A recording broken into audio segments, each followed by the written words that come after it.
Հարց տվեք Նիկոլ Փաշինյանին, ինչ փոխվեց իր կյանքում, որ այս 10 սրբազանները դառան իր հոգու սրբազանները։ Ինքը շատ լավ գիտի դրանք ովքեր են։ Շատ լավ գիտի, բոլորից լավ գիտի, որ սա եկեղեցու մանգա էր, այն հիշում եք, որ ասում էին լուստրացիա։ Եղավ, եկեղեցում լուստրացիան եղավ, այս 10 հոգին բացահայտվեցին, բայց եկեղեցին այս 10 հոգին չի։ Մենք ունենք 50-ից ավել եպիսկոպոսներ, արքիեպիսկոպոսներ, ունենք մոտ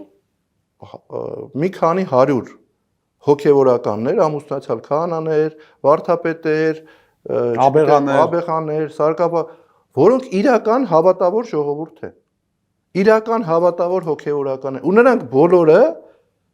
կանգնած են այսօր հայ առաքելական Սուրբ եկեղեցու կողքին, իդեմս հայրապետ Վեհափառի Գարեգին երկրորդի, ընդ որում ես շատերի հետ եմ շփվում, նենց չի, որ իրանք բոլորը հիացած են եղել Գարեգին Վեհափառի ծառայությունից, բայց մարդիկ, որոնք ըմբոստ են եղել, հոգևորականներ, որոնք շատ դեպքերում ժողովներին խոսել են Վեհափառ հայրապետի որոշումների դեմ, այսօր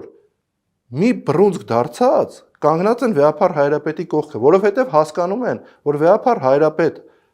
եւ հայ առաքելական Սուրբ եկեղեցին դա միասնությունն է, միասնականությունն է, դա չես կարա քանդես մեկը մյուսին չվնասելով։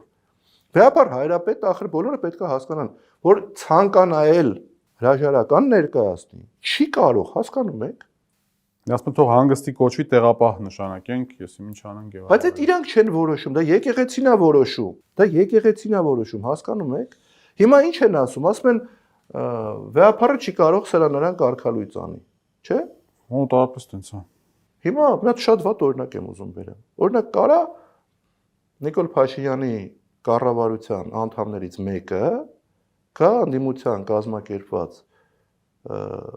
միտինգին մասնակցի, խոսի Նիկոլ Փաշինյանի դեմ, ու Նիկոլ Փաշինյանը իրան աշխատանքից չհեռացնի, տենց ինչ-որ մի իրավիճակ լինի, չհեռացնի, մենք էլ ասենք բոլորս, ասենք ինքը չի կարա հեռացնի, որտեղ Նիկոլ Փաշինյանը մեր պատկերացմամբ լեգիտիմ վարչապետ չի։ Դե մոտավորապես ինչ-որ ֆանտաստիկ ժանր եք ասում, բայց չէ, հիմա նույն տրամաբանությունն է։